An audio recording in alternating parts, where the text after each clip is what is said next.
बहुत बहुत स्वागत आपका कथा के इस क्रम में। और इस क्रम में सबसे अधिक महत्वपूर्ण वे 4 धाम हैं जहां की यात्रा संपन्न करके व्यक्ति मोक्ष का अधिकारी हो जाता है। ये 4 धाम हमारी आस्था के युगों युगों से प्रतीक हैं। बद्रीनाथ सतयुग के प्रतीक हैं तो रामेश्वरम त्रेता युग के साक्षी रहे हैं। द्वारिका वह पुण्य भूमि है जिसे द्वापर के उस अखिलेश्वर को समर्पित माना जाता है और जगन्नाथ धाम हमारे कलयुग में इस धर्म का प्रतिनिधि है। धर्म के 2 पुत्र हुए, एक नर और एक नारायण। दोनों बेहद सात्विक, बेहद अच्छी प्रवृत्ति के। एक दिन लाड़ से उमगी हुई उनकी माता ने प्रसन्न होकर उन दोनों बच्चों से कहा कि तुम मेरे दोनों पुत्र अत्यंत मर्यादित और बहुत अच्छे संस्कार के हो। मेरा मन है, मेरी इच्छा है कि इसके मां के मातृत्व के अतिरिक्त भी मैं तुम्हें कोई वरदान दूं। दोनों बच्चों ने एक ही वरदान मांगा। दोनों ने हाथ जोड़कर मां से कहा, धर्म के प्रति, पिता के प्रति हमारी गहरी रुचि से आप मोहित हैं ही। माता, आप हम दोनों को तपस्वी होने का वरदान दीजिए। मां हैरान हो गई क्योंकि जिन पुत्रों से इतना अधिक मोह था, जितना अधिक स्नेह है, जितना लाड़ है, अगर उन्हें तपस्वी होने का वरदान देती है तो वे तपस्या के लिए परिवार को, घर को छोड़कर चले जाएंगे। लेकिन वचनबद्ध माता ने अंततः पुत्रों के मोह को पीछे करके अपने वचन की पालना की और दोनों पुत्रों को परम तपस्वी, परम तेजवान होने का वरदान दिया।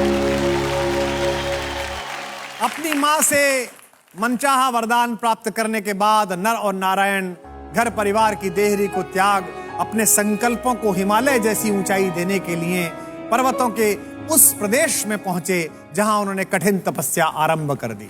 बद्रीनाथ वही पवित्र भूमि है जहां धर्म के उन यशस्वी पुत्रों ने सहस्रों वर्षों तक घोर तप किया है। जिस पर्वत पर नर ने तपस्या की वे इतिहास के शिलालेख पर नर पर्वत के नाम से अंकित हुआ और जिस पर्वत पर नारायण ने तपस्या की उसे आज भी हम नारायण पर्वत कहकर प्रणाम करते हैं। आइए अब बढ़ते हैं दूसरे धाम की ओर, यानी कि त्रेता युग का प्रतीक, भगवान की पुण्य लीलाओं का साक्षी वह रामेश्वर तट, जहां अनाचार के विरुद्ध एक तपस्वी के युद्ध का ऐसा उद्घोष हुआ कि विश्व आज भी उस आतताई के खिलाफ भगवान की उस भूमिका को दशहरा और दिवाली के रूप में मनाता है। अपने समय के सबसे अधिक पराक्रमी, बुद्धिमान, तेजस्वी और वंश परंपरा के समस्त गुणों के साथ अभिषिक्त होने वाले अपराधी रावण का वध करने के लिए भगवान मर्यादा पुरुषोत्तम श्री राम ने इसी स्थान पर शिवलिंग की स्थापना की थी। प्रभु ने श्री राम को विजय का आशीर्वाद दिया था और भगवान शंकर इस दुनिया में सत्य के लिए संघर्ष कर रहे हर संकल्प को सहारा देने की अवधारणा तब से लेकर आज तक दोहरा रहे हैं। आइए अब प्रस्थान करते हैं द्वारिका धाम की ओर। भूमि का वो पवित्र पावन हिस्सा जहां भगवान ने अपने सहकारी रूप को प्रकट किया और उसे राजधानी बनाया। कहते हैं कि भगवान श्री कृष्ण के आदेश पर महान महारथी वास्तुशिल्पी विश्वकर्मा ने द्वारिका को बनाया था और उसी द्वारिकापुरी में अपने शासन के कारण माखन चोर द्वारिकाधीश कहलाए।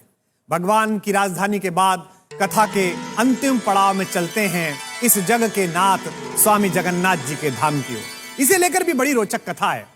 एक बार इंद्रद्युम्न नामक एक राजा के स्वप्न में भगवान श्री कृष्ण आए और उन्होंने कहा कि एक बड़े पेड़ के तने में मेरा विग्रह बनवाओ और इसे किसी सुंदर मंदिर में स्थापित करो। श्री कृष्ण तो स्वप्न में आग्रह करके चले गए पर राजा की नींद उड़ गई।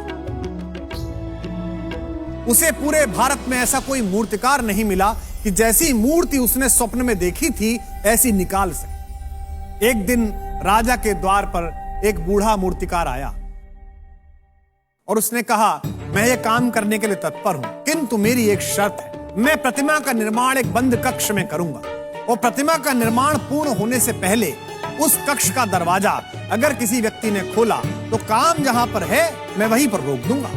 काम शुरू होने लगा।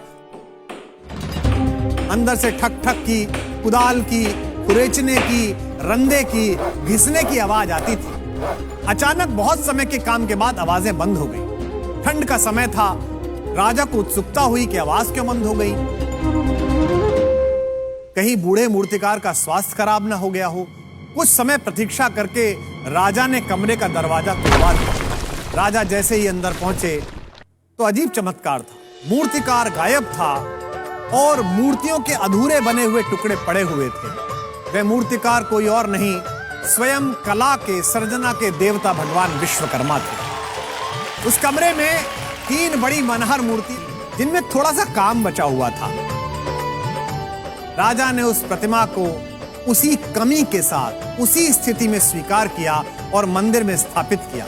तब से भगवान श्री जगन्नाथ अपने बड़े भाई बलदाऊ बलराम और अपनी लाडली बहन सुभद्रा जी के साथ वहां विराजमान हैं और लाखों लाख भक्त वहां आकर भगवान के परिवार का आशीर्वाद लेते हैं।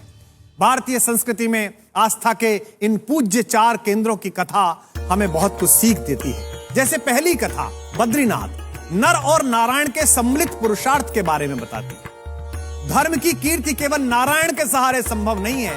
जब तक नर उद्यम नहीं करेगा, नारायण भी कृपा नहीं करेगा। इस सृष्टि के समस्त शुभ संकल्प नारायण और नर के संयुक्त प्रयास से ही संभव है। इसका दूसरा उदाहरण, कथा के दूसरे भाग का सार क्या है? जगन्नाथ धाम की कथा यह बताती है कि जब तक संभव हो, सत्ता को किसी भी शिल्पकार पर अपनी शर्तें थोपने की बजाय उसकी शर्तों को स्वीकार कर लेना चाहिए। जब जब हस्तक्षेप हुआ, कला की प्रतिमाएं अधूरी रह गई। इसलिए हर सुंदर निर्माण की आशा रखने वाले राजाओं के लिए, हर बेहतर रचना की उम्मीद करने वाले समाज के लिए यह अनिवार्य है कि वे कला के साधकों पर अपनी शर्तें थोपने के बजाय पूरे सम्मान के साथ उन्हें उन्मुक्त वातावरण दे, ताकि उनकी कलाएं भी भगवान की तरह पूरे विश्व में आदर पाएं और युगांतर तक बची रहें। धामों के साथ परिचित होने पर एक और आवश्यक संदेश समझ में आता है। ऐसी मान्यता है कि सतयुग में धर्म के 4 पैर थे, त्रेता में 3 पैर हो गए, द्वापर में 2 बचे, यानी कि धर्म की संकल्पना क्रमशः डगमगाती गई। धर्म के प्रति लोगों में रुचि कम होती गई। कलयुग में तो धर्म केवल एक पांव पर टिका है, किंतु अगर ये पांव भी मजबूत है, ये पांव भी अगर भक्ति का है, तो फिर तुलसी बाबा का कहा सिद्ध हो जाता है, कलयुग केवल नाम आधार। आप नाम लीजिए और आपका काम होता है।